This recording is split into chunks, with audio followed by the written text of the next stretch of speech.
think. I'm ready, I think.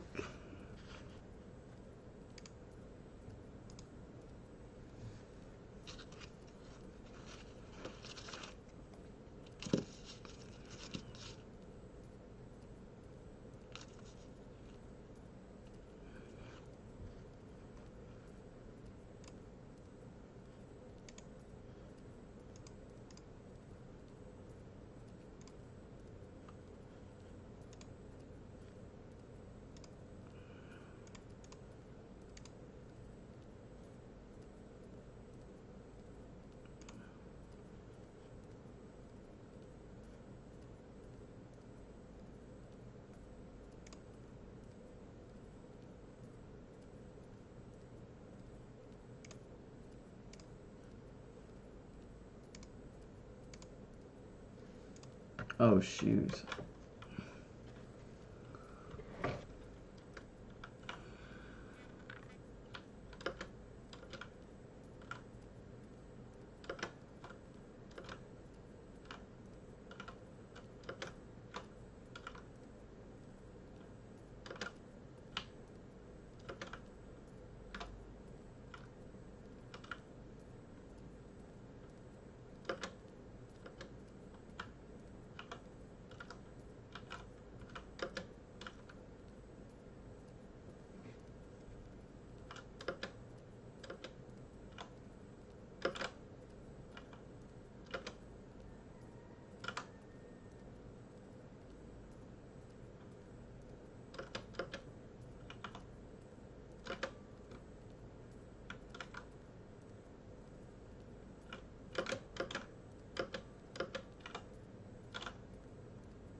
I don't know if it's intentional, but I like more strats.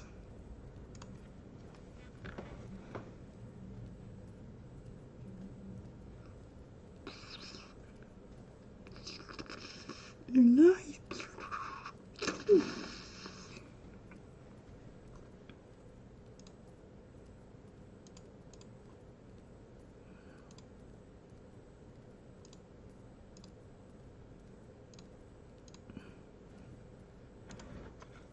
Are y'all ready to party?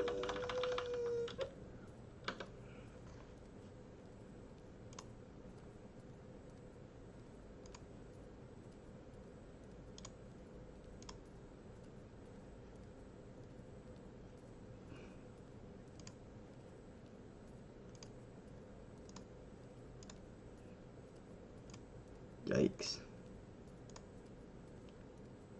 I'm a man. In a man's world.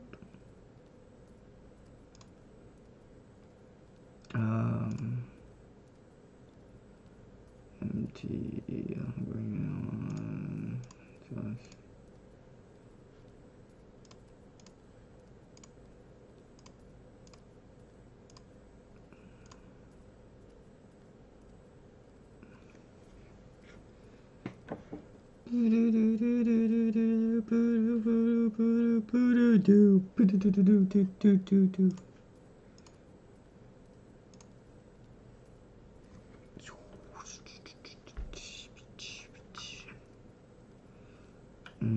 Yeah.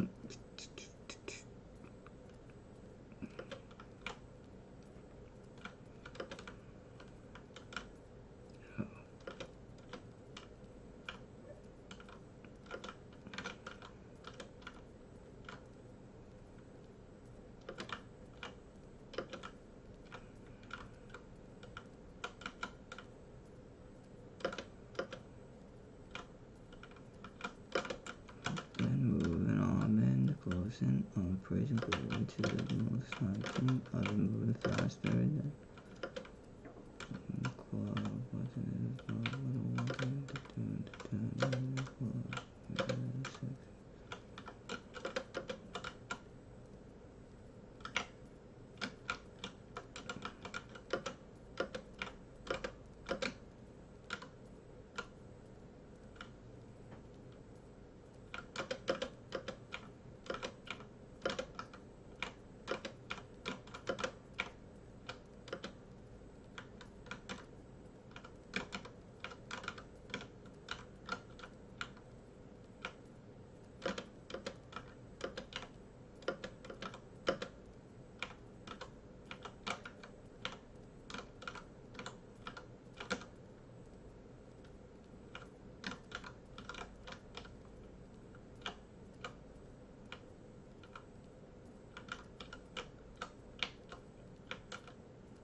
What in the blip flops?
insane. Look at everybody playing Bit Hotel.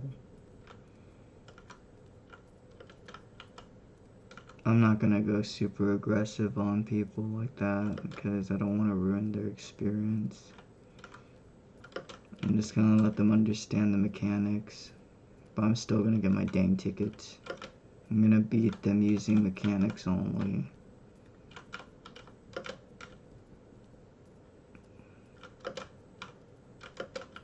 Oh shoot, I did not mean to do that.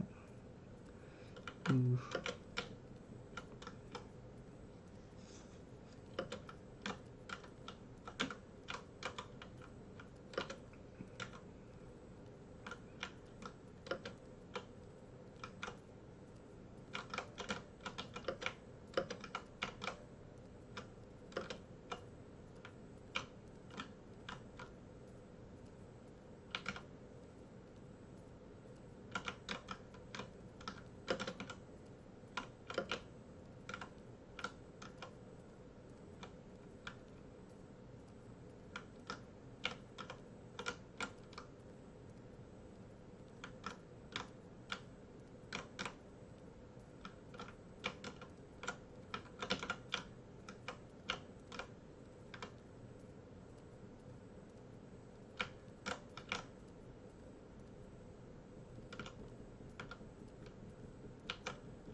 Oh shoot, that's a 3.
Give me my dang 2 tickets. Let's see.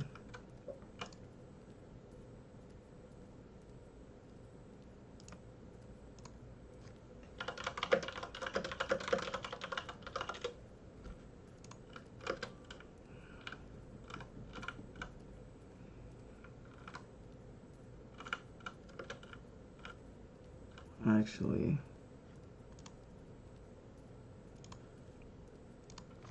Gmail. I'm trying to help this person. I don't have my chat on, sorry.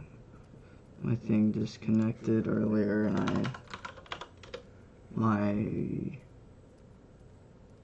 as long as I get second, I get 2 tickets, so I'm just gonna chill. Oh shit, I typed the wrong thing. If I get second, I'm okay. And there's plenty of time.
Oh my goodness.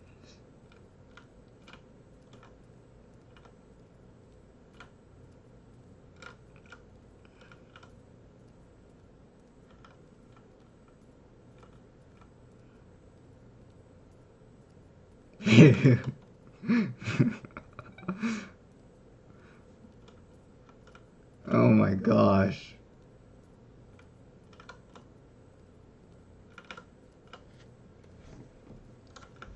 Okay, well, it should work. Let me see.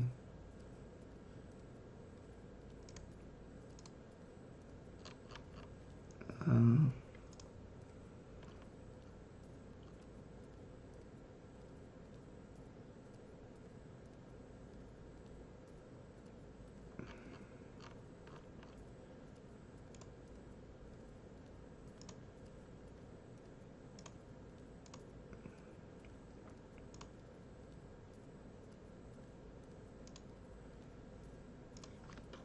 Bruh.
This is insane.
Big Hotel.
Can anyone hear me? Help!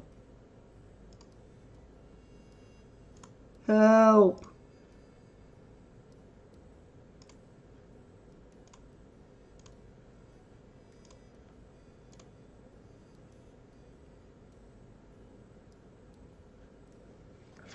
Can anyone hear me?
Oh my goodness. I don't even...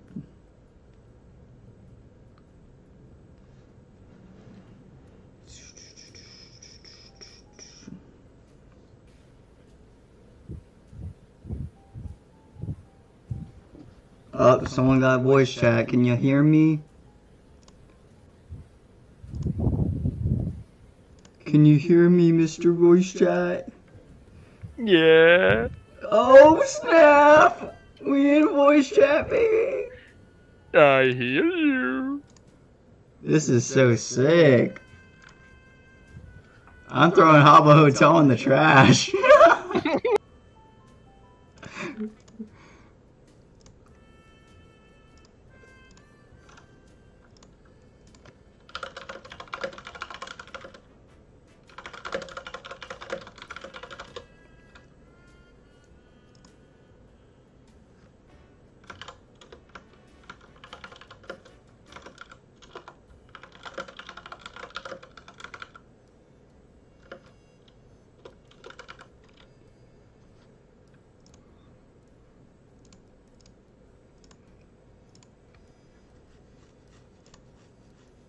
Oh, Guru and Will are on the thing now, so...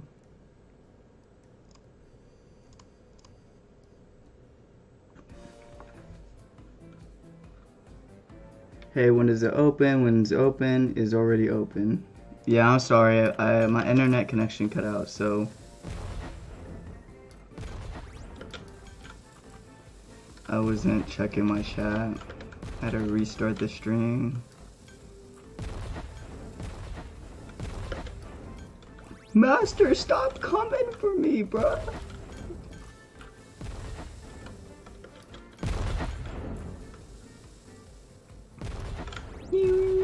Pew, pew, pew. My walls are burnt.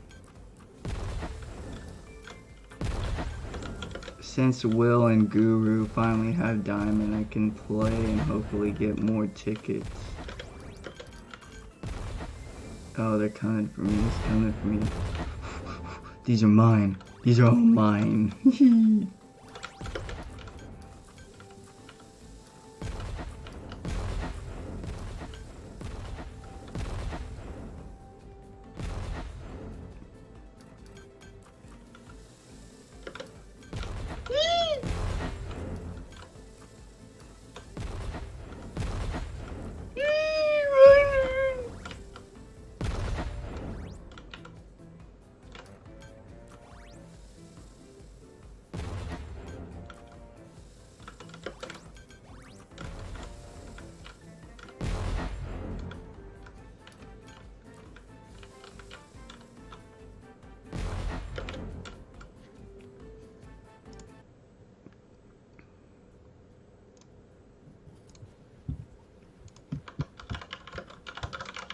Hello?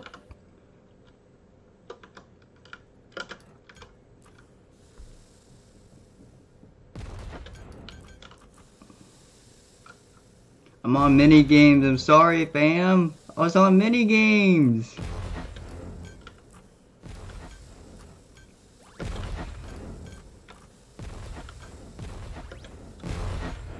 Will.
Ooh.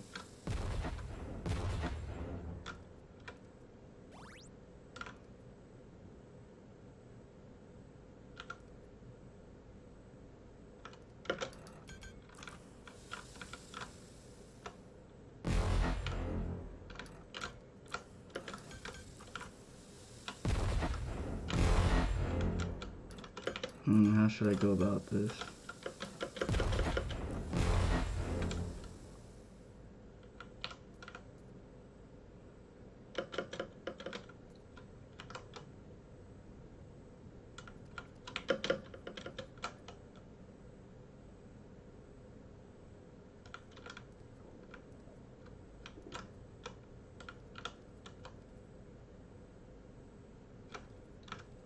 He's not paying attention.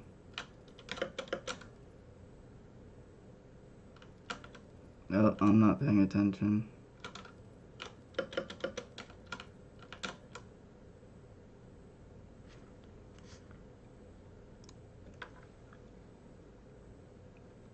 Oh wow, I'm not getting anything.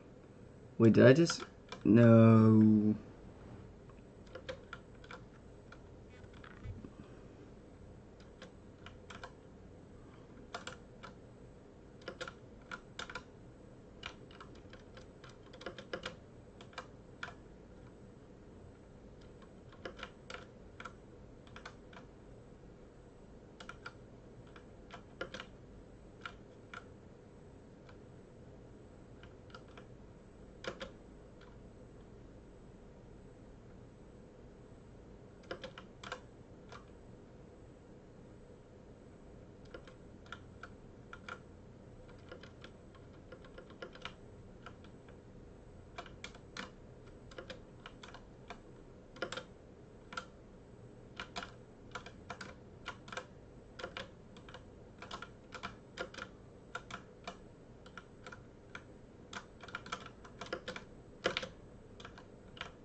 Oh shoot.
Problem with the server. Pretty lively in the lobby, right, boys?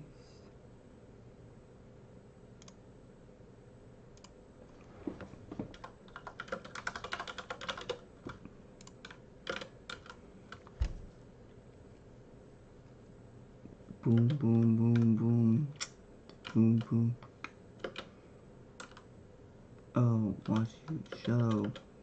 Gotta run, Rose.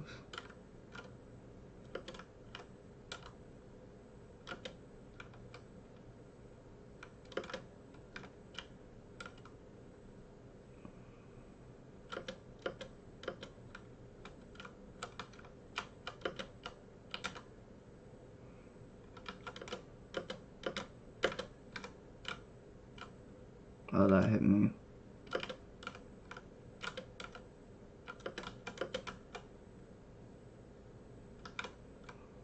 Well, I'm at 1 heart. XD. XD.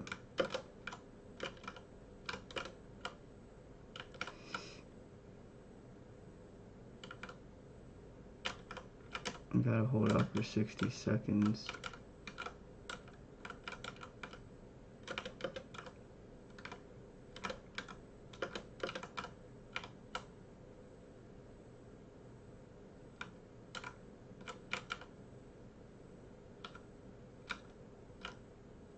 I wonder if I can multi double bomb. Oh snap, I can. That's so broke.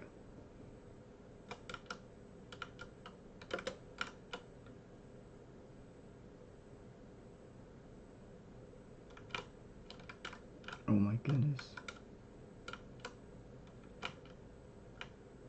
I'm out of here.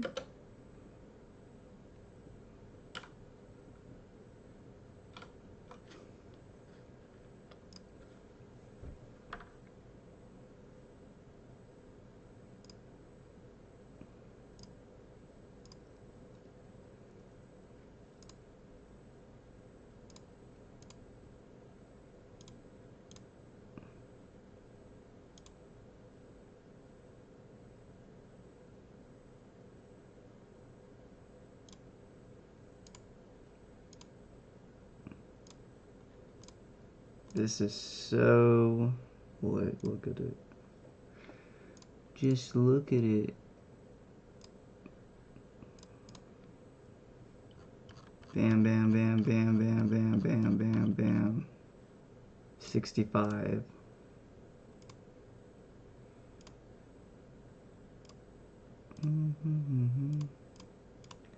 Come with me. There's a world out there that we should see.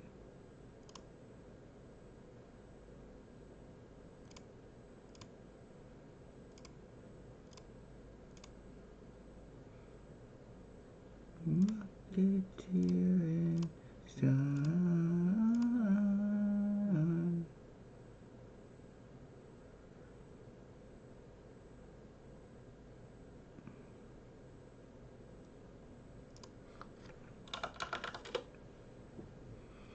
true.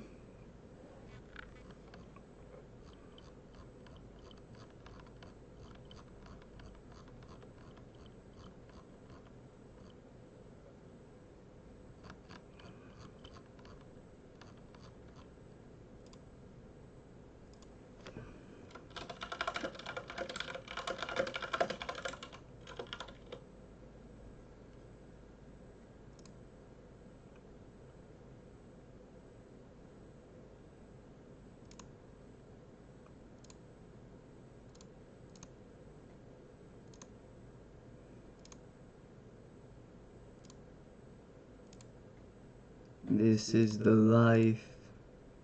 This is the Bitota life.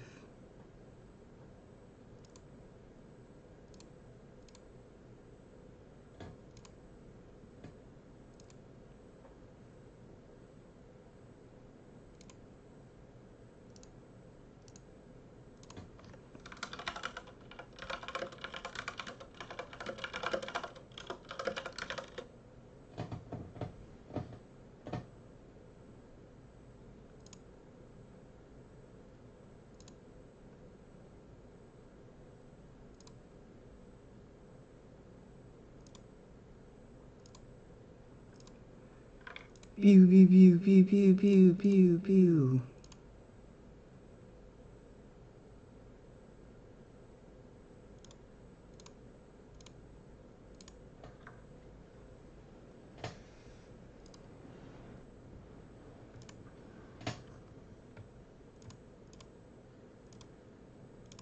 Bruh, Guru passed me. Oh, how is my elo so high up?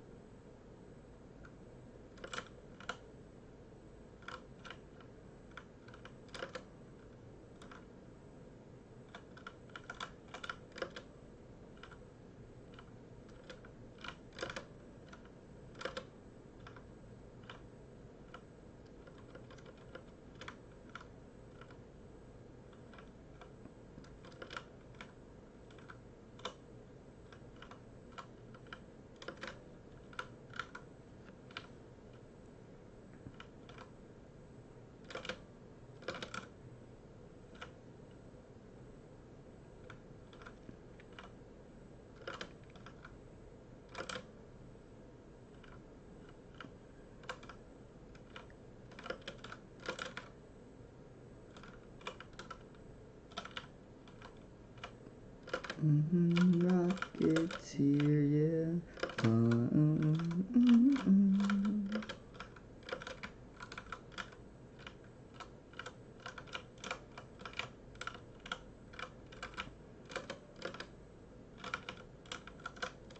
Oh, I missed my cue. Missed.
Ha! I threw. Oh my goodness.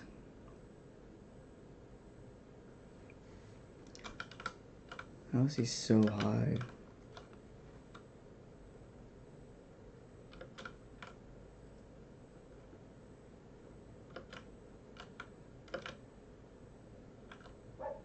I have no clue.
I need to get some food.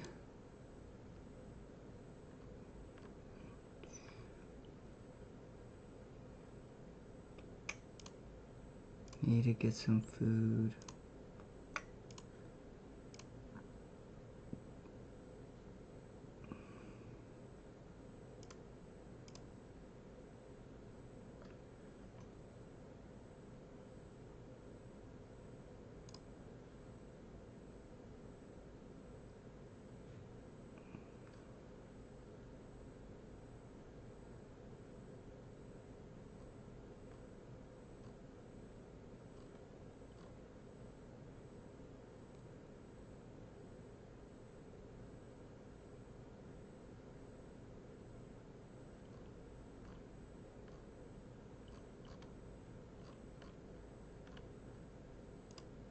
Rockety and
boom, chicka boom, boom, boom, boom, boom, chicka boom.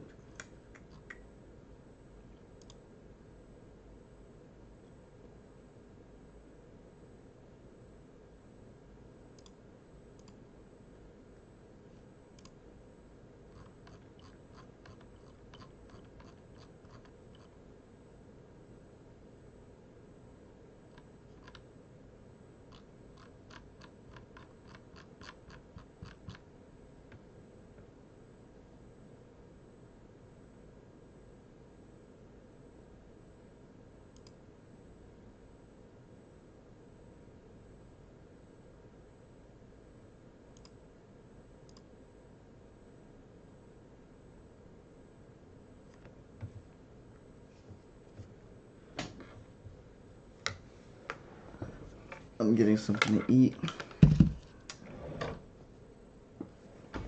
Oh, this 2-ticket game is just, it's really getting to me.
I'm just taking the moment in.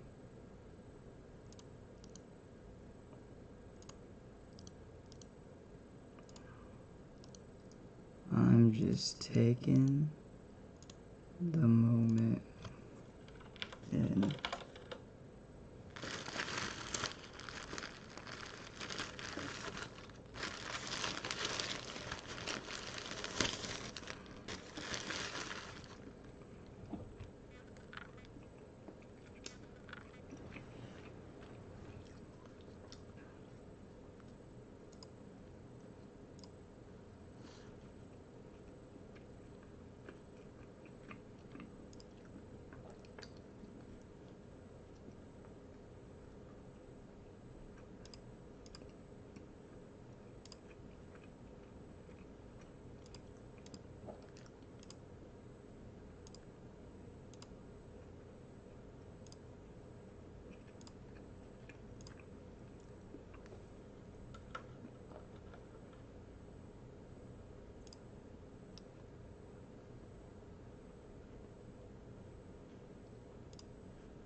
Hmm.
We hereby find Guru guilty of taking Eugenio's first place spot.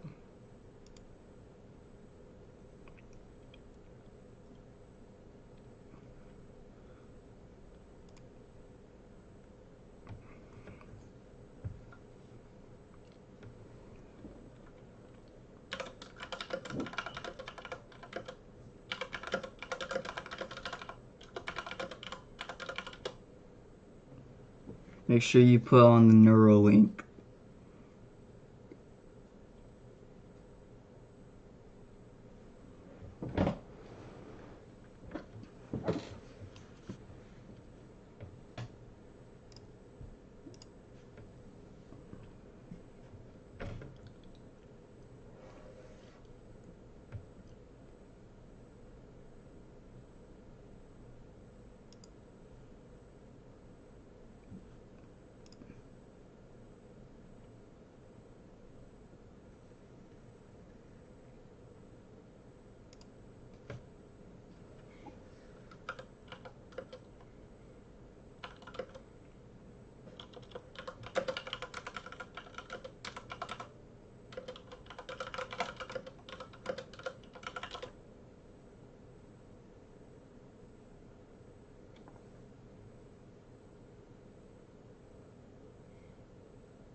Once you're in the hotel, you never leave the hotel.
Oh, it's open.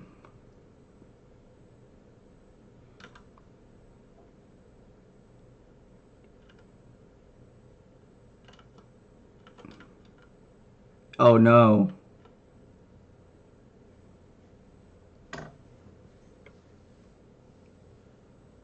Oh no. You're in? Cryptomaniac is in the game. I'm so glad you get to play, fam.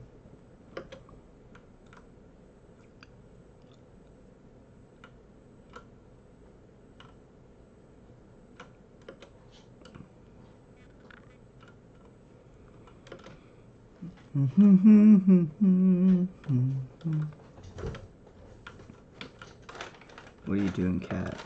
Who said you can come out? What are you doing?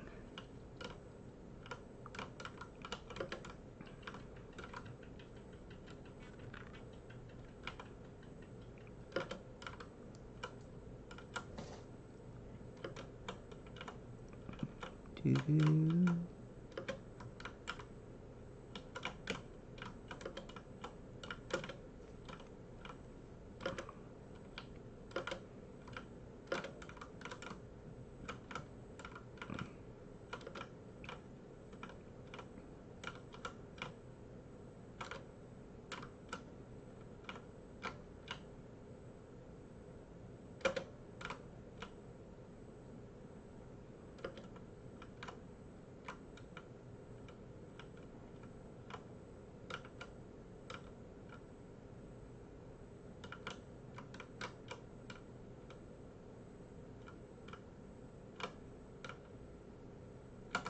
Oh wow.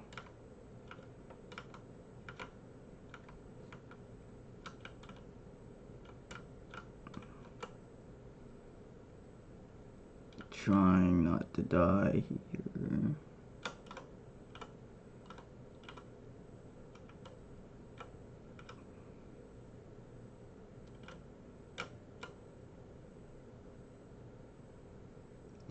reach. How much? Oh, he's got.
I get it, fam.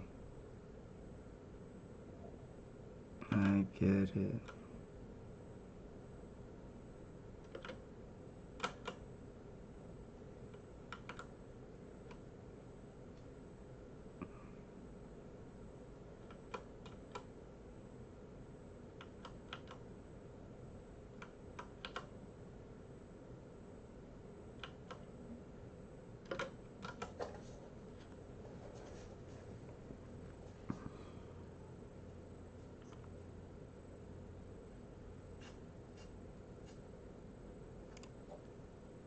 I don't get anything. No, we can't add friends yet, unfortunately, but it'll come soon. And then we can add each other.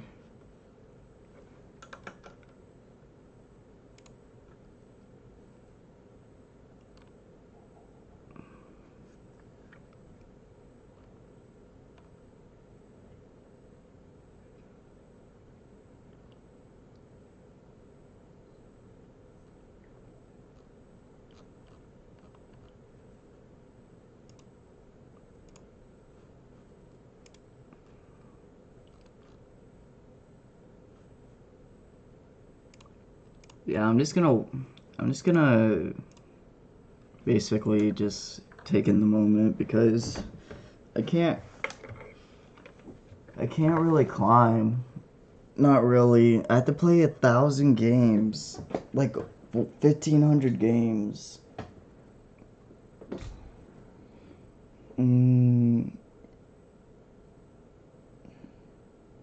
More than that.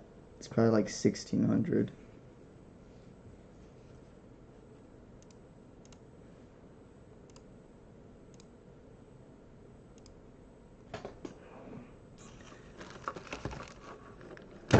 I don't need my wallet. I thought I could climb, but I can't. I only get 2 tickets because my ELO's super inflated.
This guy's saying Kyo.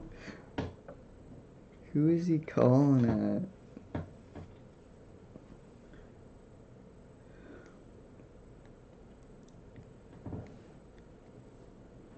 Not really playing Bomberman because it's hard for me to climb.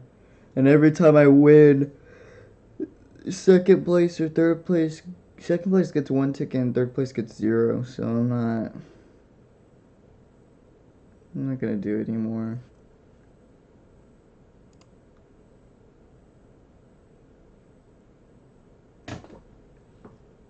Yeah. Yeah. Someone's name is Bitcoin.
No, it's okay. My elo's inflated. I don't think anybody really. I'm not gonna let people play. It's hard to explain. You just won't get that many tickets when you play with me, and I don't get a lot of tickets if I play with anybody really. I'm gonna ask Leon.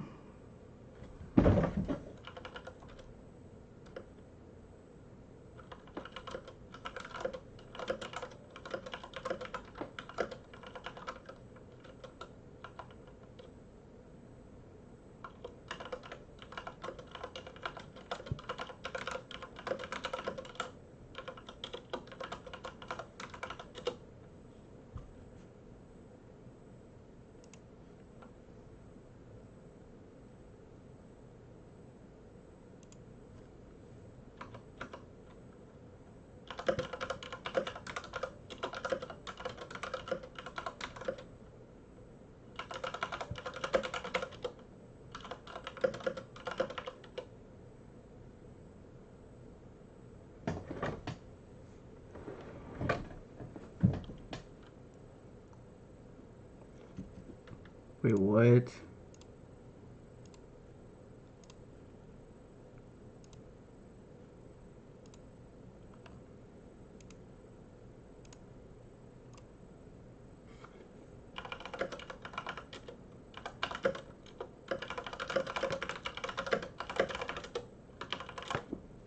It's going to happen.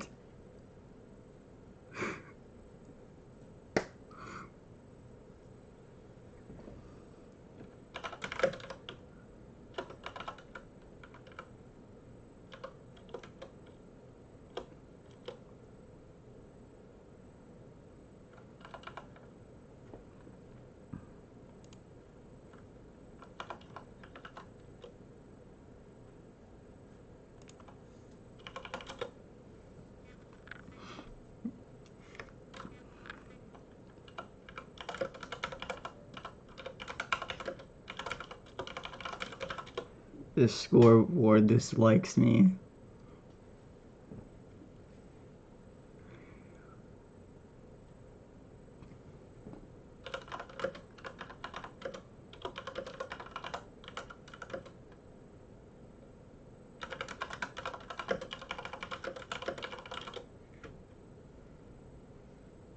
Bruh, Guru Murray's character looks so good.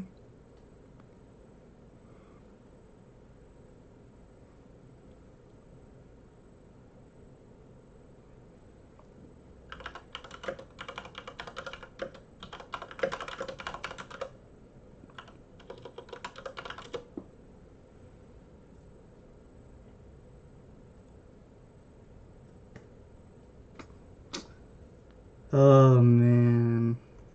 Guru is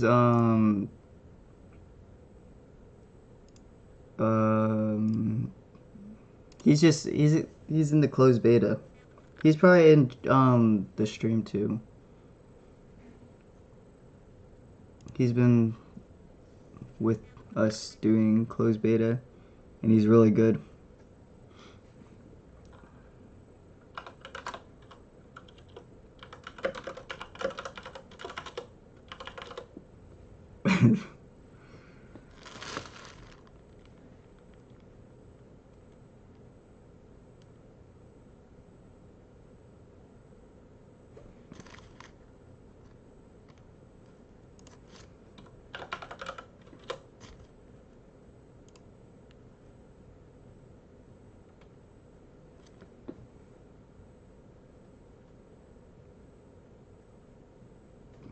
Okay, I gotta throw this away.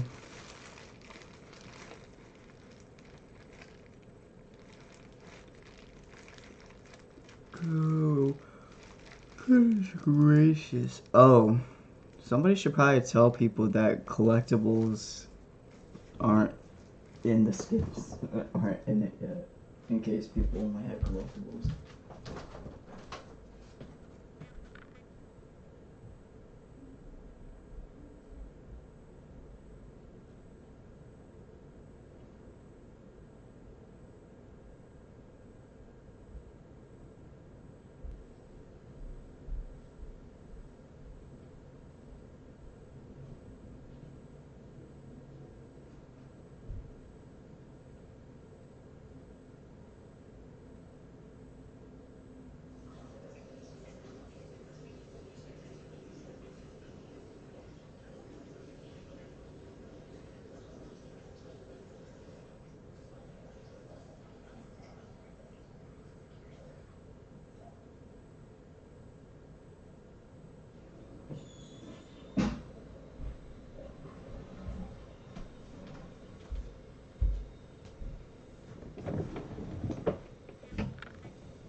Yeah, you'll climb rank pretty fast.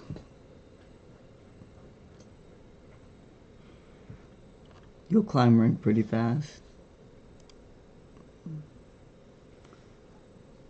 You'll smash them.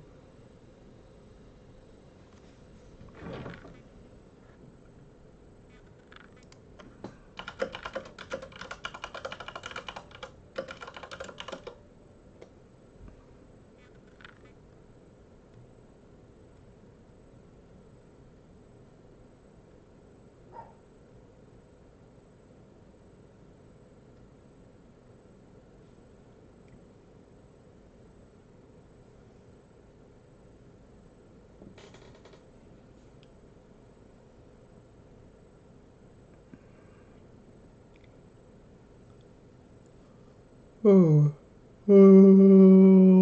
Oh. You should see the janitor one.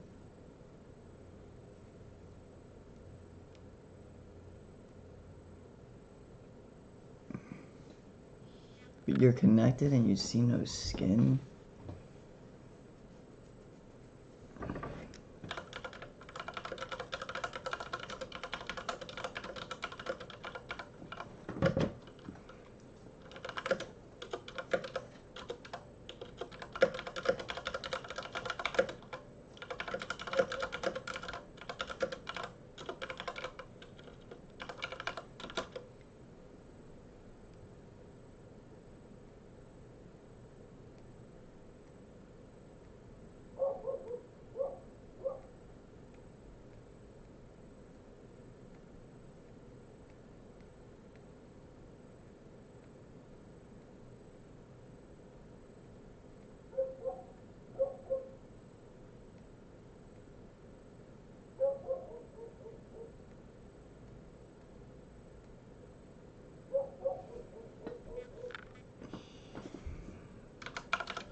I just wait.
Hey, Evie.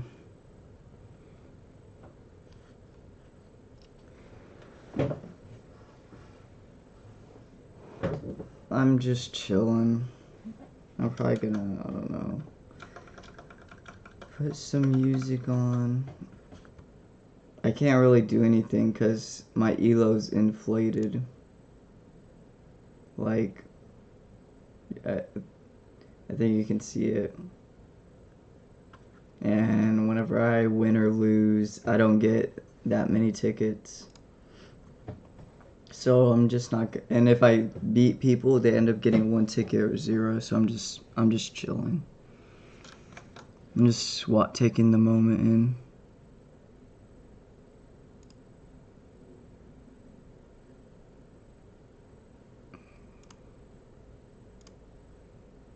Taking the moment in.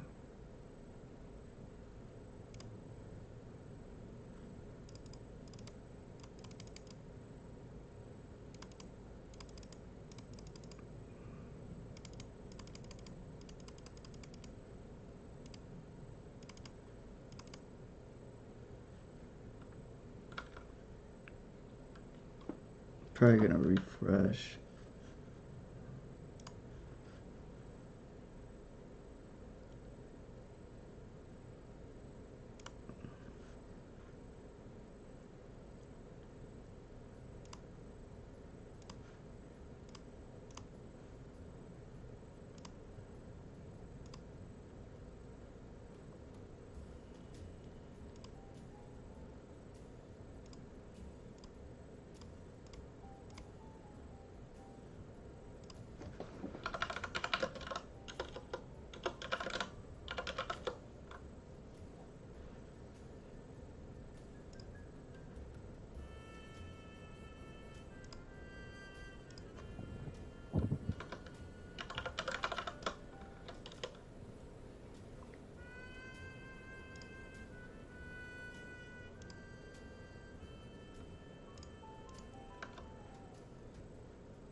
You think we are the only two I saw with the Wall Street skin dudes?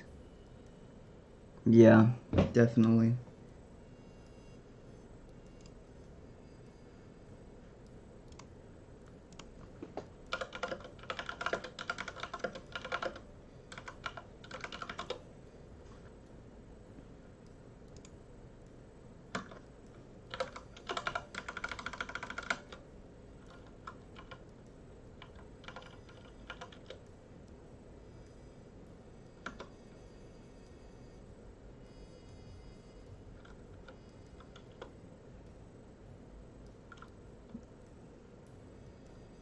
Oh my god. XD.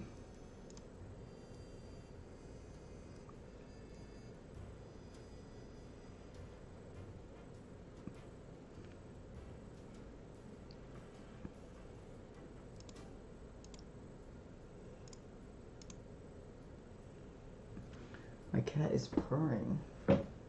And she's just sleeping.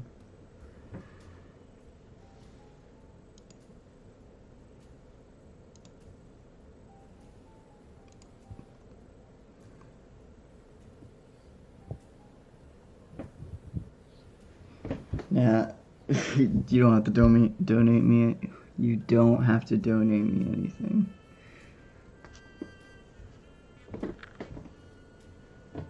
I'm just taking the moment in because I know that I'm probably not gonna see a lot of these types of things.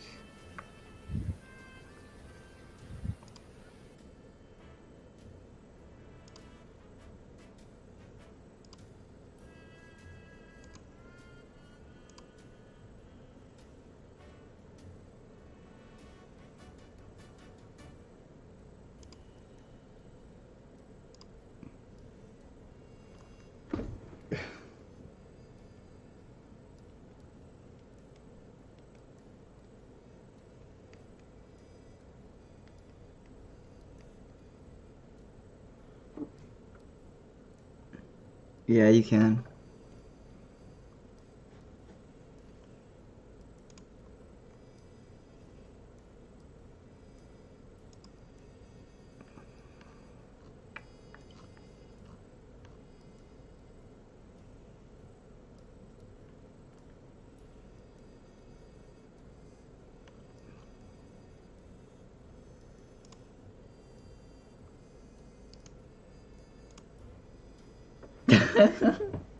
I don't know.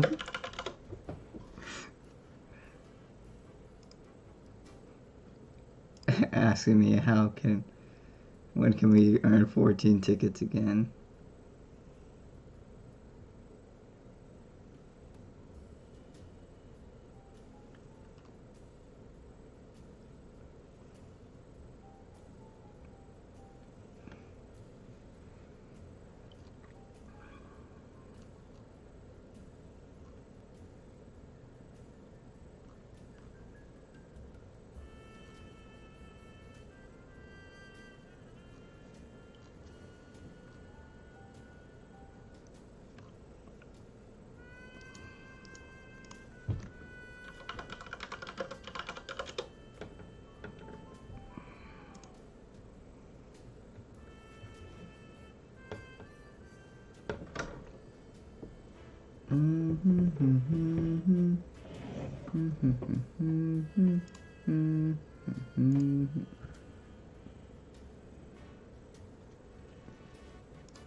I was grinding for furniture,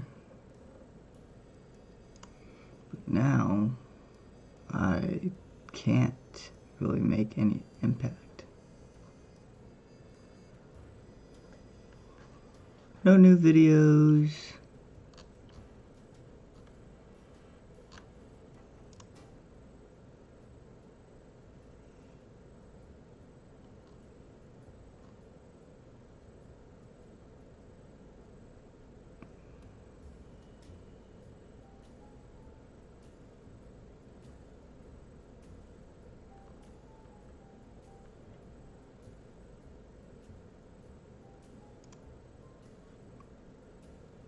Tokyo's capsule tower looks like a bunch of laundry things stacked together.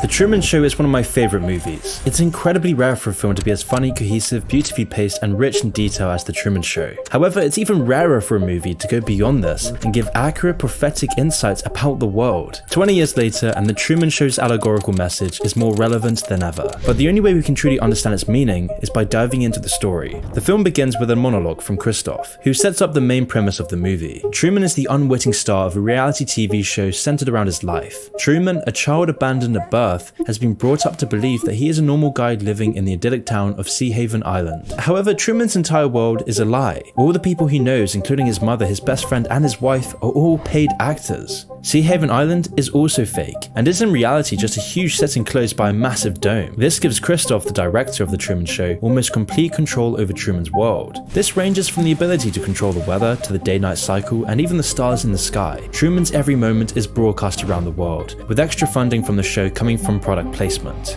From the start of the film, we see a camera implanted in Truman's bathroom mirror, where Truman is pretending to be an explorer whilst getting ready for work. It's as though this is just another regular day for Truman, with him saying hello to his neighbours, making a coffee, and getting into his car. But just as he's getting into his car, a stage light drops from the sky right onto the road outside of his house. Truman then walks over to inspect the light and sees that it says Sirius on it, referring to the brightest star in the night sky. But eerily, on his drive to work, the radio starts to run a story about a plane wreckage falling from the sky in order to explain the light. Here's a news flash just then. An aircraft in trouble began shedding parts as it flew over Sea Haven just a few moments ago. It then starts to talk about the dangers of flying, which is one of the first of many subtle ways that Christoph tries to influence Truman into staying on the island through fear. He is being subconsciously controlled by the radio. This subconscious manipulation then continues throughout the film. Like when Truman is asked by his boss to deal with something that will require a boat trip. By doing this, the boss is setting up Truman's aquaphobia, as we see he is unable to even get in the boat. A phobia that's later revealed to be another subconscious manipulation of Truman. This whole day feels very strange for Truman, so he hurriedly comes back to his wife Meryl, who then conspicuously shows off her new kitchen tool that she bought at the store, showing it off almost like she's advertising it. It's a dicer, grater, peeler all in one. Never need sharpening, dishwasher safe.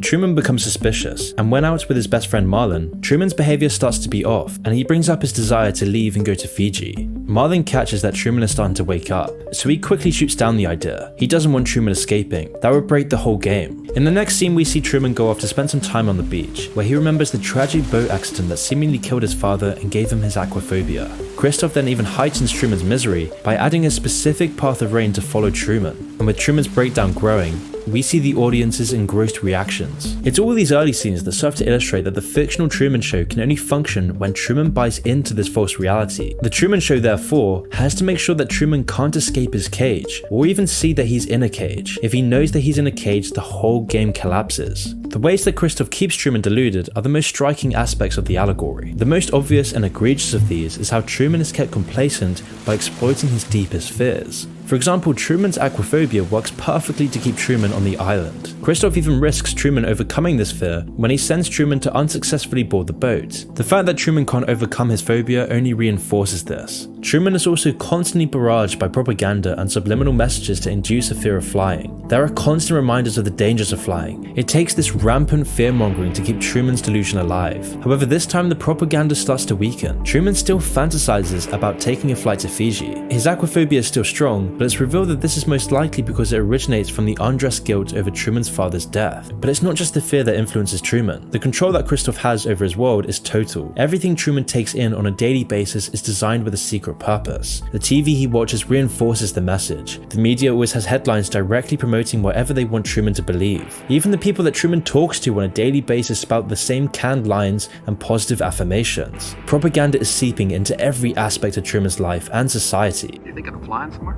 Nope. Oh, good. A lot like its infiltration of our society. Just like Truman, we're always bombarded with propaganda just to keep us complacently unaware of the delusions of modern ideology. Every day, society tells us who we are, what we ought to do, and who our enemies are. Just like Truman, we're encouraged to ignore the clues that we're living in a lie, where we're made to still become wages in the matrix. And then everyone who buys into the societal delusion helps perpetuate it. This means that lots of well-meaning, rational people are swept up to become mouthpieces of a failing system. The cracks are present in both reality and fiction. They just exist solely on the personal level for Truman, rather than the societal level that we're starting to see. But what is the society-wide delusion? Well, in The Truman Show, it's obvious and literal. It's the premise of the movie. The Truman Show is a reality show. But how does this translate into our real world? Well, this is where it gets interesting. The habitus is a tool used by sociologists for describing the ways in which a society's culture functions. Society rests upon an enormous amount of unsaid rules and expectations. These are often performed without thinking about them. It's more like a learned skill than a conscious decision. Bourdieu, the French intellectual who brought the term to prominence, often compared it to sports. People tend to know the rules of the game. For example, it's generally accepted that when you're finished at the supermarket, you return your shopping cart. There's no personal reward or egotistic incentive, it's just a learned polite expectation. In the context of the supermarket though, it's very important. The whole system would collapse without it. Some abstracts of the habitus are nearly invisible because they seem so natural to us. Even your taste in music or food are influenced by the habitus. This is because the cultural expectations that the habitus instills go so deep. They're established from the moment you're born, reinforced throughout your childhood by your family, and then further built upon by your education and work.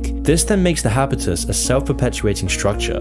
Those brought up in certain habitus will nurture its specific values in their children, for example, making sure the cycle continues. The Truman Show gives a literal picture of what a habitus can look like. We can see all the actors in the fictional Truman Show as being sucked into this. The actors act in certain learned ways in order to perpetuate the essence of the Truman Show. Now, the key difference between fiction and reality is the incentive. Literally, the actors in the fictional Truman Show are being paid to play their parts, but in the real world, people play their parts in the habitus because the habitus itself has conditioned them into it. Everyone is one of the actors. Everyone makes the delusion real. And what the Truman Show goes on to tell us is that when the habitus has been altered into something too detached from an authentic society, cracks start to show, when lies start to perpetuate, when the ego gets in the way, when power corrupts, the habitus starts to break, and this ripples throughout entire civilizations. See, throughout the movie's progression, we see Truman gradually wake up to the delusion that has consumed his life, which inevitably causes a breakdown of the entire habitus. The further Truman moves towards truth, the faster the delusion collapses, and thus the more resistance he faces. The habitus of our world is just as deluded as the one in the Truman Show. This is because what's valuable culturally has been drastically changed by reality TV and social media. The Truman Show almost predicted this with its commentary on reality TV. The vapid values of reality TV expanded to shape the entire habitus, now limited to reality TV, and this doesn't seem too harmful, but it gets so much worse when you consider this in our own reality, especially with the effects of social media on our values. Nowadays, everyone's the star of their own reality TV show. People project vapid and unattainable standards by advertising a fake life on social media. That 14-year-old girls who use social media more than 5 hours a day saw a 50% spike in depression symptoms. This feeds into people's values. They see other people's fake lives and hold their own up to the same standard. These people then perpetuate the cycle, which then brings the habitus further and further away from authenticity and truth. Corporatization of society is then also reflected in the habitus of both the Truman Show and in our own society. In the Truman Show, the effects are obvious. Truman's wife is constantly advertising and shitting brands. It's almost a learned response that has been ingrained into her. You really ought to throw out that mower. Get one of those new elk rotaries.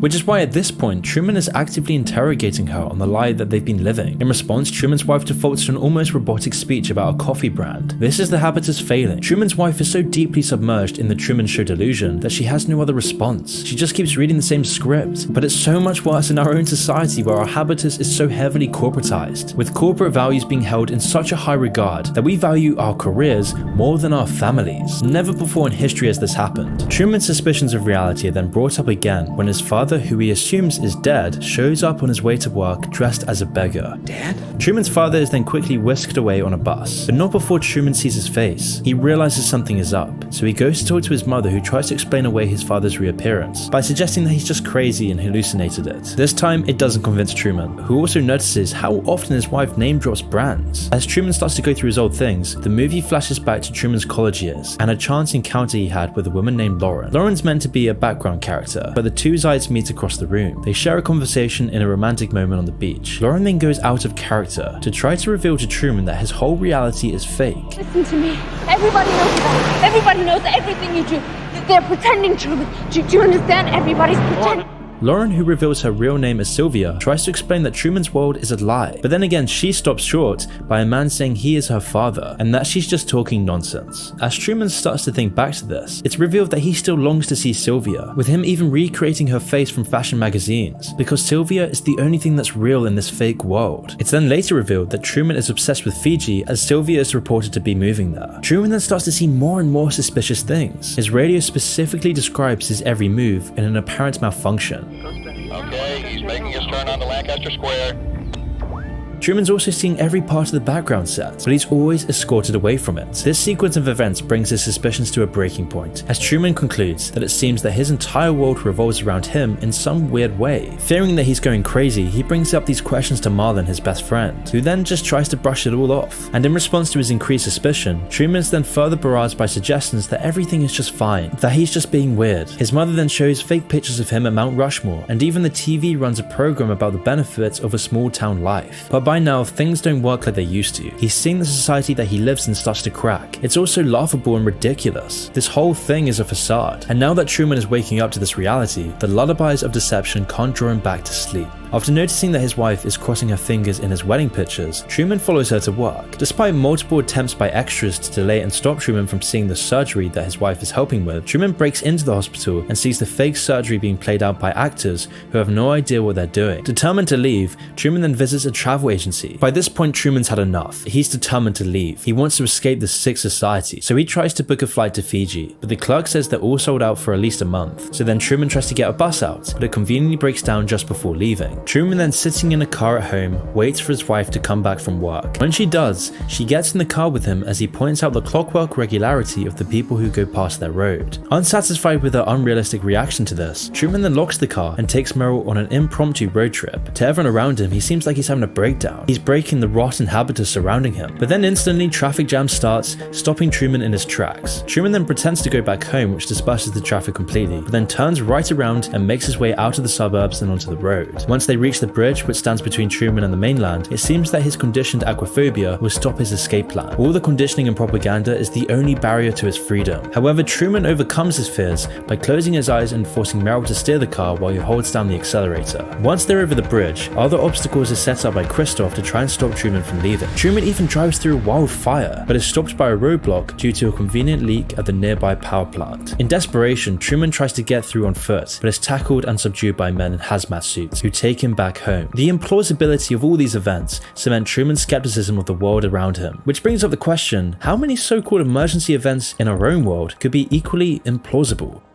All the lies told by our media, all the false narratives pushed onto us, all the divisions sowed by algorithms in the news, all these layers of fallacy that have been embedded into every aspect of society. We all have the means to stop this nonsensical fictional reality that we abide by, and yet we choose not to confront it. When anyone does, they are breaking the habitus surrounding them, which threatens the whole house of cards that society is built on, which is why true authentic reality is always outrunning our apprehension. So then how can we ever know the truth when the lens we look through is tainted by a corrupted habitus, tainted by all the models of distractions that we don't even acknowledge? If we can't comprehend true reality, we no longer know what truth is. We don't have a grasp on what our values really are. And it's this flattening of our values, of our society, of our culture that dampens our outrage and emotion. Everything becomes muted by our postmodern reality. In The Truman Show, Truman's deserved outrage at the cage he has been trapped in is never tapped into. He's never angry, instead he's always left in a state of confusion and distraction. He's meant to feel crazy by searching for the truth. This is because for the show to be successful, it relies on Truman and his belief in the society around him. If he starts questioning this, then society goes down with him. So society has to prevent him from questioning the habitus he is surrounded by. And are we any different? Is this why we live in a culture without soul or value? Where everything we think and do is shrink down by reductionism, where the phenomena of nature, personality, the essence of life is just reduced to statistics and banal labels. Our world is filled with mystery and wonder. It's filled with adventure, but our world is being reduced to nothing more than a banal, monotonous cage, numbing us into this bored, flaccid, apathetic state, which is what The Truman Show tries to show us. Once home, Truman is now feeling like an animal in a cage. His wife, unable to calm him down, offers him some coffee with a less than subtle product placement. Truman immediately senses out the fact that she is performing for someone, and so he confronts her about it. He's starting to reject this ridiculous reality he is surrounded by, and because of this, he seems crazy, which is why then the actor of Truman's wife begins to break character and pulls out a sharpened kitchen utensil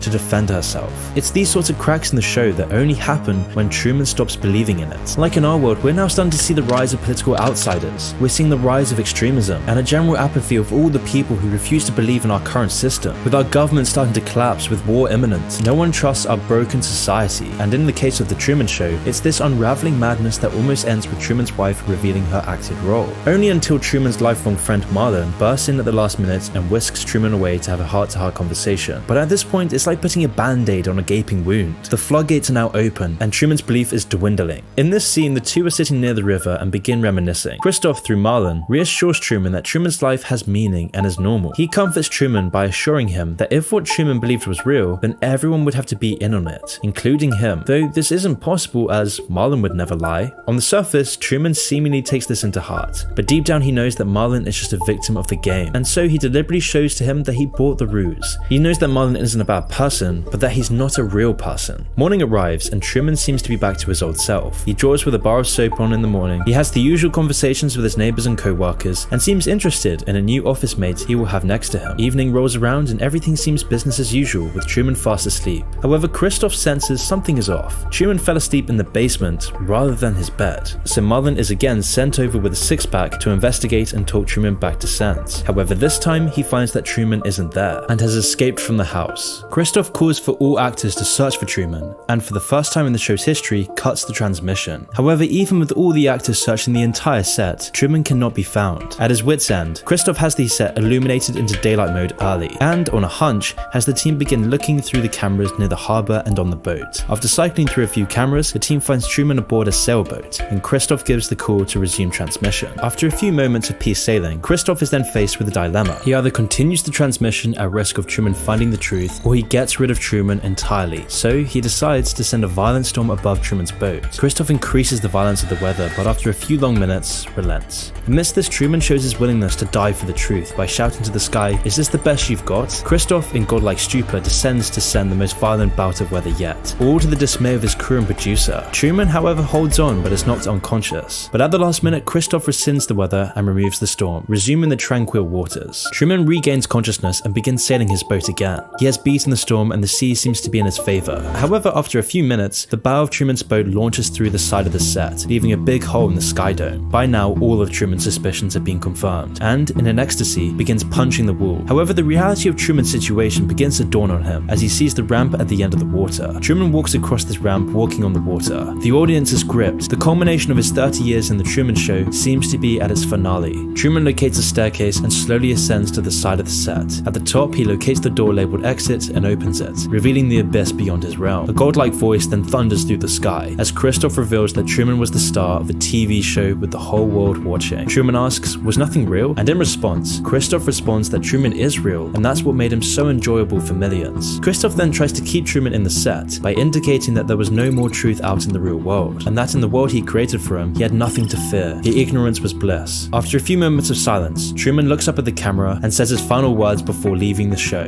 Good afternoon, good evening, and good night. It's Truman's overriding impulse to return to what is real that makes the entire show fall apart. His drive to understand true reality is enough to bring down the false reality he'd been living in. As he goes through the door, this symbolizes Truman taking back control and turning back on a sterile, hollowed out reality. And today, we're in the same process. The increasingly ridiculousness of our society and the habitus that we're servile to is beginning to crack. With our world, economy, and culture crumbling into the ground, we're seeing a rejection of this tired system. We're seeing new waves of younger generations dropping out of the workforce, rejecting the habitus imposed on them, and millions taking the untrodden path, which is causing society to reach a crossroads. We're faced with a new path because those in control of our reality are now making a new one, a path of metaverses and virtual AI reality to take us astray from our current world, and the other path is a reversion back to what is truly felt. But whichever path we take, our belief in society is falling apart. The cracks are starting to show everywhere you look, and the game is collapsing in on itself. So the question is, where does it go from here?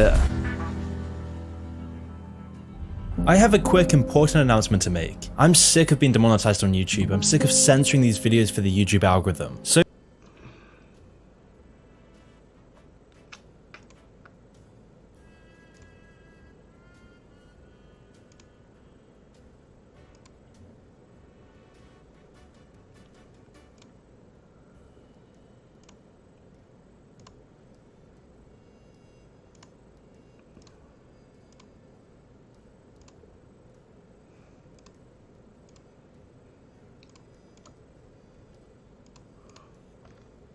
Ooh.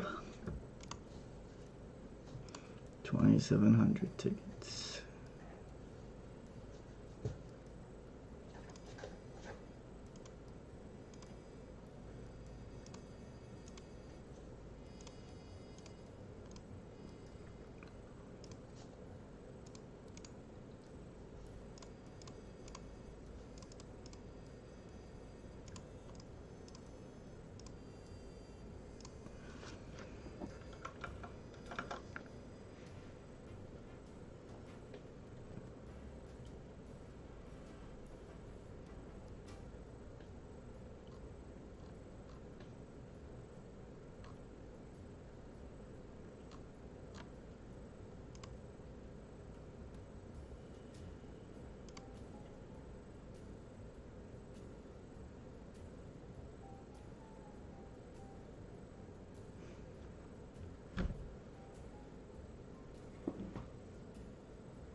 Okay.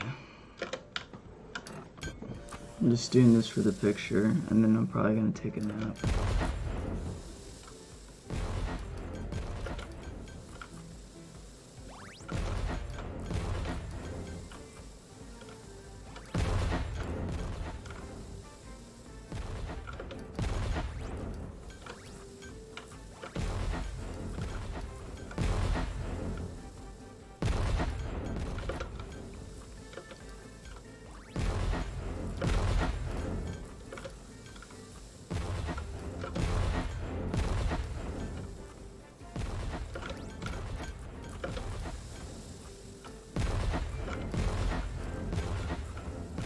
Oh, wow.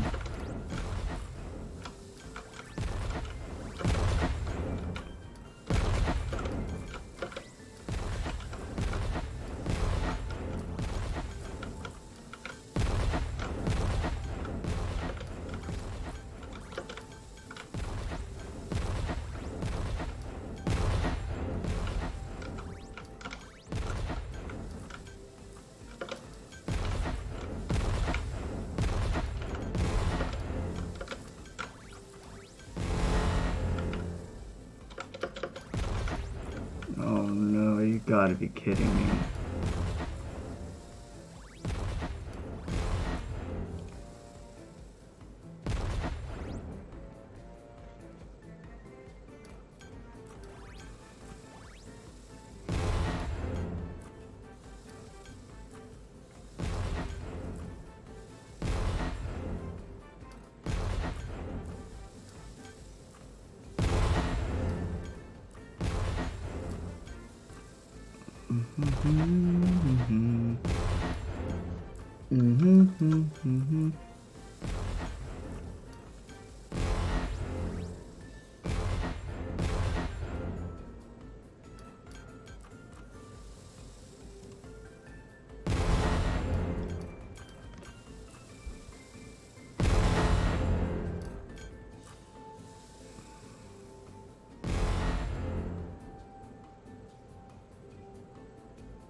Ooh, the winner is Caldeer.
I'm sorry.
No way, I just did that.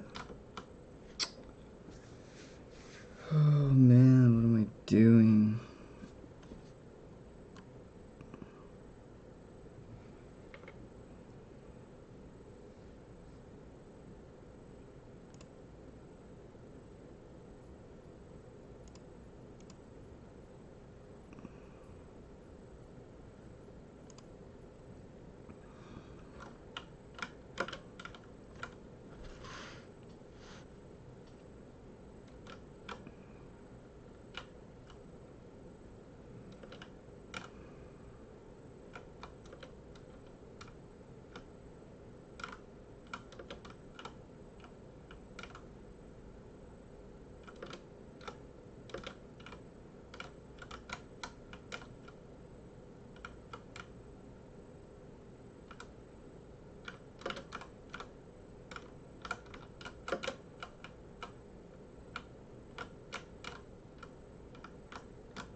Wow, okay.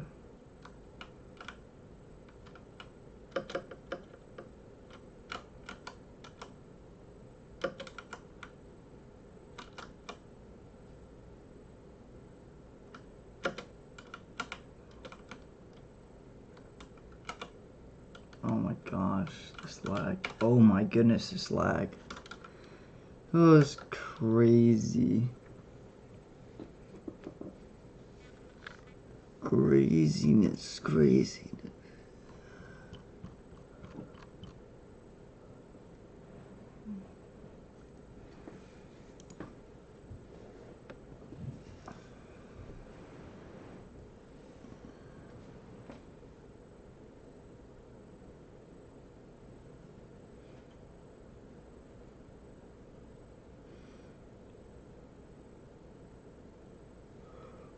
I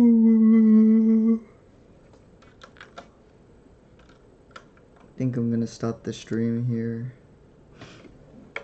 And I appreciate everybody watching. I'm just chilling because I'm not talking and I'm just playing.